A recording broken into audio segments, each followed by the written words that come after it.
Hello, YouTubians. This is the Rubin Report. I'm Dave Rubin, and we're doing something different. We've already shifted things after only 5 or 6 episodes. We're going with 2 guests this time because these people are of such high comic value and moral fiber, might I add, that I felt we could only fit 2 of them at the table. Miss Kelly Carlin, Mr. Rick Overton. How are you guys doing? Fine. I'm glad I am full of moral fiber. And you're our first repeat guest, might I? Oh, I'm so excited. Do I get like a t-shirt or something? You will get something at the end. Okay, good. Okay, I'm in it for the swag too. Just to put that out there, a mug or a sticker, anything, you know. We didn't even give you a mug at the table while you sat here. No. You think you're gonna leave here with a mug? Oh, okay. I'll just get a coffee cup and a marker pen and write the name That'll be Rubin good. Report out on it. Yeah, you'll get some sun chips on the way out. That'll be it. All right. That's all I'm asking. Let's get to it. I feel good about today. The Pope. Did you know we have a new Pope? In case you didn't hear about that on every news channel endlessly for days. It turns out that... Can you believe that? I just got the other commemorative plate. I gotta start which all one? over again. Yeah. Oh. So the Pope, how many of those plates do you have, by the way? Oh, they're dating back. Since like 1300 or something. Yeah, that's right, yeah. The Pope, it turns out that our new Pope, Pope Francis, might actually be down with the gays. And I don't mean on the down low with the gays, which many of them often are, just down with the gays. It turns out that a couple of years ago in Argentina, he told an activist and former theologian at a Catholic college that he's in favor of gay rights and he favors civil unions. He didn't buy into gay marriage, which then was passed in Argentina. But is this progress? Kelly? Oh, well, well, I mean, if it was true, it would be progress. Yeah. It would be enormous progress. It would be amazing progress. So you don't buy this theologian, this guy that works at the Catholic college who says this? Well, the thing is that it was a private conversation, you know, so he was, at the time, was he a cardinal or a bishop or whatever it is? So he was, you know, having a private conversation, but I understand that in Argentina, he was publicly very much against this law. Yeah. So I don't know, but you know, I love the Jesuits. I think if you're gonna do the Catholic thing, you gotta go Jesuit. They're intelligent, they're very well educated. It doesn't surprise me if he actually had that personal point of view about, you know, gay marriage or whatever it is. So yeah. It would be huge. It would be, you know what it would be? A miracle. Whoa, it would be a true miracle. Rick, could this be? Could we possibly have a down with the gays Pope? Well, yes, I am a Pope who listens to the people, particularly the ones taking polls right now. You know, I think he's stuck in a pretty tough position. Yeah. Because the other guy's going, start the car, they're on to me, start the car, pack the stuff, forget those clothes, street clothes only, we're going, we're getting out of here. No shoes. Give me the different passports, we'll pick one on the drive. And just like a get out of Dodge dash out of there is what that was. Makes me wonder what's coming down. That's the wave this next guy's got to stand there and take when it crests the beach. What could it be? What could the next one have to deal with? The word is out that the Catholic Church is a clown car, Chuck E. Cheese bounce castle full of closeted gay guys. Yes. You know, it's jammed like sardines with them, and Just like the right wing of the right Republican wing Party. Any place that they're both safe houses. It's like 9 feet of concrete to get to me once I'm doing all these bad things with the big cross in front of me there. Yeah. So I'd say like the Republicans, but a lot of times you could say when he's mowing the lawn way too much, when he's he's going out there mowing the lawn and firing an assault rifle, okay, he's gay. Yeah. So is it a house of cards? Like if one of these guys, especially now this guy's the Pope, I mean, even if he was a little more okay with the gays, does the whole thing just crumble and then it outs everybody and the whole thing just disappears? It all falls apart. One can only pray. You're praying, there's miracles involved. There's a lot going on here. I'm trying to get in the vibe with this. You know, this is an institution that had something called the assassin, the assassins, which they used to murder their own, basically. So Opus Dei. Yes, the whole Opus Dei, all of that, and so I don't know. I mean, they're clearly. It's every institution on the planet that has been around for over 200 years is being questioned, is being undermined. The foundation's going away. the Vatican's going to go through some growing pains. I have some hope that this gentleman, because of his ability to really connect to people. I mean, this is a man who really does take the bus. I really do believe all of that about his own moral fiber. I think this could be interesting. I think he could push some reform. And I mean, let's face it, they're never going to be lefty progressive. Right. I mean, it's just not who they are. Right. But if they could at least participate in the 20th century, that would be exciting. Yeah, that would be nice. What do you think? I mean, is it possible that he does do this and they come along a little bit? But isn't it just a numbers game for them? Like, they can't back something like gay marriage because they need people to procreate so that they get the numbers at the church, so they make the money and Clearly, he's a demographic pie wedge of humanity choice.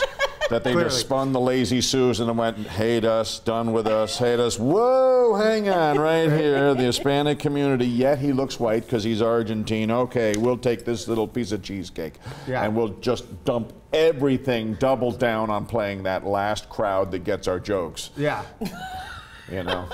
We can't work into the other rooms anymore. It's a warm room. It's a warm room in Latin America. It is for them. Rick, you gave me a perfect segue there because we're moving from Pope to comedy to a guy who actually was sort of the Pope of comedy in America for a long time, and his papacy might be ending. I'm talking about Jay Leno. It looks like he's out at The Tonight Show, and Jimmy Fallon is going to replace him. They're going to move The Tonight Show to New York, and there's a lot of ways I think we can go with this, and three comedians talking about comedy and talking about other comedians can always be kind of dangerous.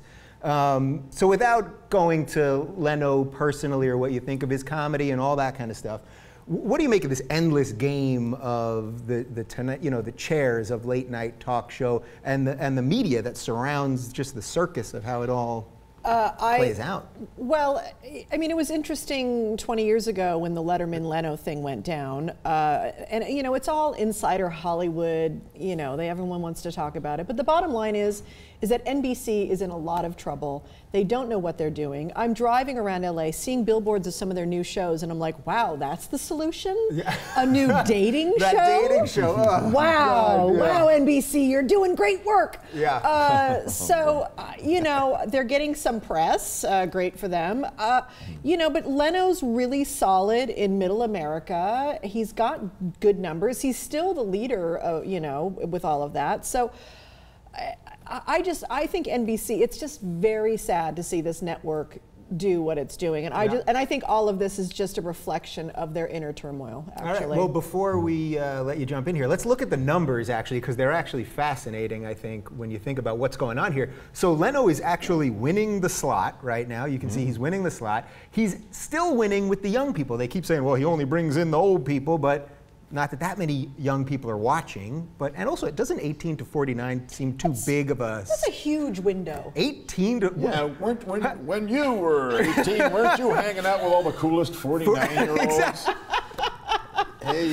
Hey, exactly. Yeah, I know. Pardon my hacking cough. So, all right, let's go there then. So the number, I mean, do these these numbers just seem bonkers? And when I think of Hollywood, I think of the word loyalty. I think of loyalty, dedication, honoring that golden watch at the end of a long and well-deserved tenure. Yes. There's these huge and beautiful mountains on a range just behind us over there, but no one notices. You know why? Because they're old, is why. No one wants to see old mountains. Where's the new glacier? Right. But doesn't it seem bizarre they're taking a preemptive strike? He's still winning with the young people, and they're still doing this. Well, doesn't that just seem weird? His contract is up anyway. Yeah. So,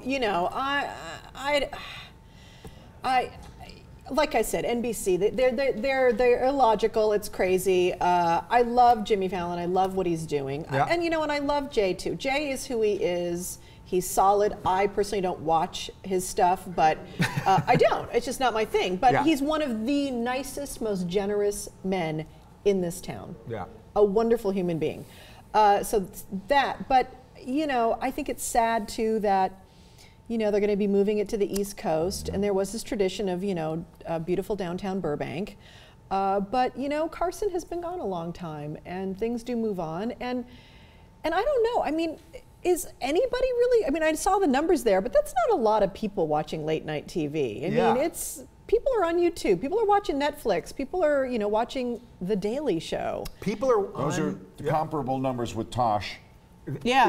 Yeah. Tosh is probably beating He's those probably guys beating them, now at this point. And the burn and all that. So because it's on NBC, we want to talk about it, but you know what? Who really cares? Yeah. When's the last time you watched The Tonight Show? Oh, every now and then I'll check in if there's a guest I like or a comedian I'm friends with. Wish there'd be more of those. Yeah. I think we can all agree on that. There used to be more comedians on those shows. That's like the old days, like Johnny. Yeah. Used to make or break a career. Johnny, I stayed up. I was only I think I was in like 11th or 10th grade for the last night of the Carson Tonight Show. And I never stayed up that late. It was 11:30. I cried. We all I was did. crying. Bette Midler. And I was in 10th grade or 11th grade. All right, well, good luck, Jay. Whatever happens, we're rooting for you. You know what? He'll land on his feet. He'll be okay. He'll be fine. Yeah. All right, let's talk about another guy that he's having some problems with polls too. Barack Obama, the president, was in the Middle East last week, and I actually thought it was a pretty great trip. He talked about Palestinian statehood. He assuaged some of the Israeli fears. He got Israel and Turkey to hug again. I thought it all looked good, but the polls are just showing the more and more hate coming out of the Middle East. Nobody likes him. It's worse now, actually, than it was under George W. Bush. Rick, how is this possible? Barack Obama, how could this be? The relentlessness of a quote-unquote media, counter media that can lie and there's no law stopping them from doing it, and just feed incorrect data and get everyone addicted to how they feed it, so they're really defending how that news makes them feel rather than the beats and the details. Right, so you're talking about our media here, or are you talking about everybody? I'd say a certain particular network that has is there any reason you're not telling me? overseas rooted influences. Gotcha. That is here now from, I don't know, say Australia. Well, and I would like to see how they're going to spin, because, as we all know, Barack Obama is a Muslim. So how is this working exactly? Right. Well, you could tell he's the devil from that artwork on that Right. So the Islamic history. world is not liking him right now. And he's even got a nice middle name, that they like. They love Hussein. They love it. So I'm just fascinated. I want to. Maybe I will even watch Fox this weekend to see how they spin all of this in their direction. Yeah. But you know what? I don't think it's Barack Obama personally. I think it is the way that this region is going down right now. Things are, once again, really falling apart there. There's no stability in the region. There's very little stability. And that's a good thing in some ways. But when you get that, you get a lot of extremists and nationalists. And the nationalists don't want to have anything to do with America. Yeah.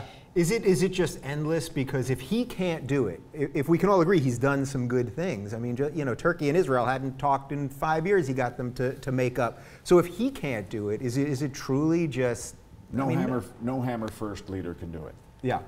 If you come and go bum bum bum, and you're knocking on the door with a hammer, and they're looking through the thing, and they see you knocking on the door with a hammer, they're not as willing to open the door. Right. And we knock everything with a hammer when we come knocking. Yeah. We let everybody know who we really are, boom boom them a little bit, Yeah. And everyone now is very wary of us globally because of that. Is there anything we could do that would be? What could we do that would be less hammer? It's like having a friend who's in crisis. Until your friend really wants some help. Totally then what are you going to do? You can knock on the door all you want. The region is in major transition. I think it's going to take 10, 15 years for the region to figure out what they're doing. The moderates of that region need to come alive in a democratic way. As much as these other groups have come up, and these tribal rivalries are clearly alive too. But the moderates have to come up and find some consensus. Then they can reach out to the big powers like Russia and America and stuff, and get some help that way. But the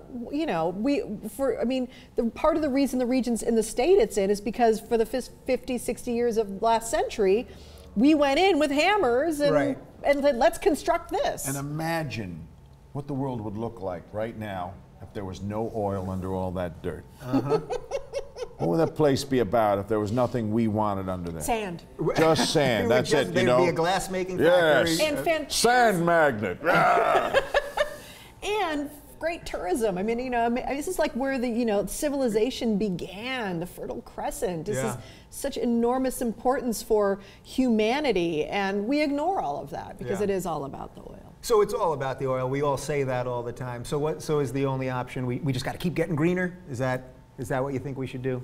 Do you have a Chevy Volt? That's what I'm asking you. No, I'd like to get a Chevy Volt. I have nowhere to plug it in right now, but that sounds like a great idea for the next car. You can plug it in my house if you want. Thanks, all right. I just get a long cord to Sherman Oaks. Totally, yeah, you'll be fine. But I'd say our culture has to start to wean off something that's finite. Yeah. At some point, the species has to get away from the finite thing. Yeah. Well, to the infinite thing. Right. Well, daylight doesn't stop. But next will be water. Not yet. We'll figure out a way to screw that up. There's one thing we can do. Here at Monsanto, we're figuring out how to block the sun. But soon enough, it'll be water wars. So. That's right. Yeah. Next we have that to look forward to in the next 90 years. Actually, I'm pretty sure the water wars have already started in the Middle East. So I'm pretty sure all the corporations are buying. Oh, this is what they're doing. They're buying. There's privatization of water rights. That's what's already going. It's already happening. Oh, Lordy. It's not going to be governments. You know what? After this conversation, I need a little comfort food. So let's talk comfort food. Did you know? Unfortunately, it's not as good for you as you might think. Of course, you get depressed, you eat some waffles, you eat some pancakes, you go to McDonald's, et cetera, et cetera. You think you're going to feel better after. New studies are proving you actually will feel worse. Now, I guess in some ways that's not surprising. You're putting crap in and you're going to feel like crap. But then in another way, we all do this, right? When you get depressed, what do you turn to? A little chocolate, some cookies? I have a comfortometer, and it goes, not bad, cozy, diabetes. And the American goal for me is to eventually just be this bloated sphere with tiny limb buds and a tiny sea of facial features on the top of the egg. And I'm being wheeled around in some sort of Wall-E rascal cart to stores with an opening that'll permit me indoors. Yeah. And that to me is American comfort right there. It definitely sounds like American comfort. What is your American comfort? I've been to some diners with you in the past, so. You have, haven't so you? You can't lie to me here. I do. The fast food, I'm trying to get away from the fast food right now, but it's always sugar with me. Sugar's the comfort for me. Yeah. And it really, it doesn't last long. The idea of it, I think, is what lifts your mood, and then you eat it, and yes, you're right, you feel like crap because you just put crap into your body. And then you worry about, how many calories you just put in your body. Yeah. I mean, it's a vicious cycle. It's like anything else. Now, I know that you tweeted last night that you went to In-N-Out Burger for I did. dinner. And, I've only been here for about 5 weeks, so I've gone to In-N-Out several times. And to me, it literally feels better in my body than McDonald's. But at the end of the day, yes. Is that just that's just the way we rationalize things? Well, I think they have slightly less MSG in everything. They use real potatoes. And real taters. What are McDonald's potatoes? Oh, they're like not They're potatoes. not even potatoes? I don't know. They're like space-age material. extruded something or other. Yeah. At least at In-N-Out, you see them put the potato in and go, yeah. And the potato comes out the bottom. And just that process makes you feel better, right? At least it's a little, the steps in between the food and me, there are a few less steps. Whereas McDonald's, I don't even know if potatoes were ever even a thought in the French fry. I'm really not sure. Yeah. Is this a little bit like the previous topic, like the oil? Like we're so addicted to it, we can't stop? Well, there is someone that would wrestle you to the ground MMA style if you were to warn them that aspartame was not good for them, because they're going, I finally got off sugar onto aspartame and now you tell me this, you're taking my one last thing away, and that's how the brain structures all this stuff. Can you tell the good people what is it aspartame or what is that? Aspartame. Aspartame. Can you tell the people what it is? Because I'm on a major kick against it right now. It's a very bad chemical that gives you all kinds of kidney problems. And it's in diet. It's in every diet and soda, it's in basically, lots of things. And NutraSweet is another nice way to hide what it is. And the word Nutra, like there's nutrition in it. Yeah. Very clever use of Smart utter people, BS. Yes. Yeah. Would you rather go down with some high fructose corn syrup than the I use raw chemicals? sugar in my tea in the morning. I mean, that's, if I'm going to add sugar, if you're going to add a sweetener, I'm going to add honey or actual sugar to it. Yeah. If I'm going to go, and have some crap, then, you get what you get with that. Right. You get the high fructose stuff. But, the thing about comfort food is that it's so funny about this study, because if you just pay attention to yourself when you're eating this stuff, you don't need scientists to tell you this. Because it's right. Like, it's like the alcoholic with the alcohol. It's like, oh, I need a drink. And then you have it and it's like, okay, well, I feel good for 10 minutes or my 20 minutes or my buzz or whatever, but Next day. Yeah, 20 minutes. And Yeah. then the scientist goes, is 20 minutes enough? Yeah. Yeah. Is that what you're, is it worth it? Well, speaking of the drinking policy, what's both of your drinking policy? Is it the glass and a half as they tell you to have every night, or a man can have two? I think, right? A woman should have. I one. quit on Christmas Day. I feel Really? great. Yeah. I had been self-medicating, choosing to self-medicate, and instead of some sort of antidepressant, I was using that, which it is a depressant. Alcohol is. No. But I feel great. It's not like I'm going to quit forever, and I wasn't like drunk or like stumbling or anything like that. But I just feel like my metabolism doesn't need that, and my brain doesn't need that. Yes, I'll have a glass of champagne at a celebration or something like that, but and I think people, it's really about paying attention to what is happening in your own body, but we don't pay attention to anything in this country. Yeah, Rick, what's your drinking policy? I put it behind me after Mom passed away, and so I was doing a little grieving about that, and then I looked at what I do when I grieve, and had a look at myself in the process, and figured it out. So. Yeah, it's tough though to be in the comedy world and sure, not drink. I mean, you're around so it pouring like fountains everywhere around you. Yeah, but look at you two, and you both never look better. Can I just say that? Oh, All right, let's move on. Let's talk about the post office, everyone's favorite office. So remember a couple months ago there was this big rumor that they were going to get rid of Saturday delivery, and everyone went berserk. It was trending on Twitter for days. People were going crazy. How am I going to get my junk mail on Saturdays? I've got to have it. Well, fear not, the government stepped in, and they will be delivering your mail on Saturday. So the idea would have saved the post office $2 billion, but apparently Congress wasn't into it, and because they control the post office, even though they don't fund the post office, we're getting Saturday mail back, and we're not sure how it's going to be paid for. You need your Saturday mail, don't you? Oh, I stand by the mailbox on Saturday. I have nothing else to do, and I'm like, is it coming? Is it coming? Is it coming? And I'm so excited when it comes down, and it's more credit card offers and people offering to refinance my mortgage that I just immediately rip up and then put into the recycling bin. And is there anything you want more than that on a Saturday? No, of course not. I'm thrilled that Congress is finally doing some good work. Is this completely ridiculous? I mean, we were all okay with it. Everyone joked about it for 2-3 days, right? But everyone sort of was like, all right. You know what, though? And we don't know all the public servants, but we know our mail carrier. Yeah. Now you're messing with extended family. You're messing with a friend of mine now. This is personal this time. You're coming after my friend that I see every Saturday. If I see that look on their face like we may not have Saturdays, and that's going to hurt my friend, now I'm mad at you.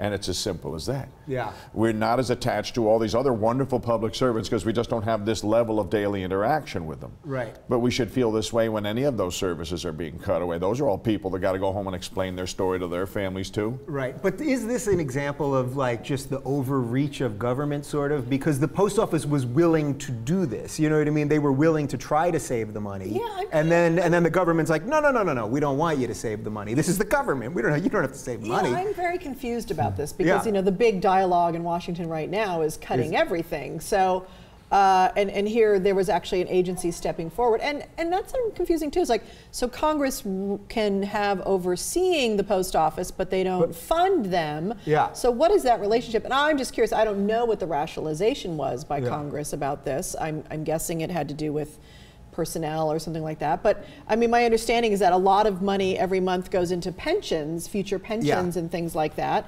And if they didn't have to pay that every month, they'd actually be in the black. They'd be fine. So the business of it all. So you want to cut those pensions for the guys that Rick loves so much. I think that's what you're saying. No, I'm just curious about like the math here. Yeah, the math is almost completely the artificial math of the Republican austerity push. We should never adopt it, ever. And we should never even use their considerations on that front because all of it's just an artificial trick to create chaos on the other guy's watch. Okay, so I like where you're going with this. So do you think all the numbers, when they throw all these crazy numbers out to you all the time, I mean, I was reading this article and there were bajillion numbers. Do you think it's all just nonsense and everyone manipulates the figures either way to just push their thing? I mean, who do we trust? Often is not what they say, it's what they leave out. The fact that these numbers exist does not mean that the austerity measure was the only answer to it. Yeah. And that's the big difference. Is they're posing these numbers like other things can't be brought up to make the solution work later. They're saying they are the only solution. They're using it just to make so raw fear occur. Yeah. And panic moves. And when you panic move, you don't think the situation out very well. All right, so even if there is some money there and it's fear tactics and all that, Saturday mail, I could let it go. We sort of started with this. I could let it go completely. You could let it go. I actually like it when, I used to like it growing up when Sundays, everything was shut down on Sundays. Yeah. I like that we stopped doing commerce one day a week. You know, this hyper consumerism in this country is, I think, is a real problem. And so I think having the weekend without mail, just from like a kind of mindfulness retreat sense, would be lovely. Yeah. I don't want anyone losing their job. I don't want anyone losing their benefits, but the world would continue spinning. Yeah, and what about the other guys just stepping in, FedEx and UPS and all they that? already wouldn't, yeah. Well, that would then Wouldn't they be a pick great up those booster other for jobs? privatization, but Yeah. FedEx can ask whatever they want, Yeah. and they're not regulated federally. For Federal Express, they're not regulated federally. How did they get that name? Do you know? Like the Fed itself, you know. Yeah, Private exactly. institutions called the Fed. Yeah. One of those little Anything with federal. dog head tilt, but those kinds of things are certainly the contradictions we're looking at more deeply now. Yeah. You know? I mean, well, how about like, you know, instead of like a letter costing, what is it, 46 cents right now? Is it 46 I think it's 46. It's that 1 cent so that went up. 46 cents for my letter to go from here to across town, or my letter to go from here to New York. Right. Now, there's no other service that charges the same amount for that when you're talking distance and jet fuel Yeah. and all of that. That confuses me a little bit. Maybe they Rick just backed your radical plan to change the post office. All right. But did they put me in charge of this? No. You know, it's just like the push to make everything a privatized version of it just means then they can, there's nothing regulating them. That's why they hate, the actual technical reason most corporations don't believe in government is a cop watching the crook. Right, and they just want more. But what crook wants the cop? Yeah. Exactly. All right, let's talk about everybody's favorite kooky uncle, Vice President Joe Biden. He was in Paris for one night, and I can't ask you to guess how much it cost, because I know you know already. He was in one room, and then, you know, his Secret Service detail, a couple other rooms. $585,000 of your hard-earned taxpayer money by Joe Biden. Was he partying with Charlie Sheen? No, I heard it was just the ugly American rate.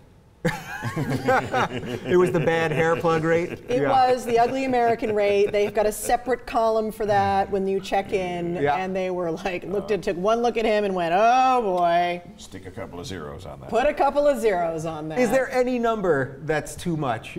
Should we ever get outraged at this stuff? To be totally fair, Yeah. they had to rent out the entire floor because Joe has no inner dialogue voice.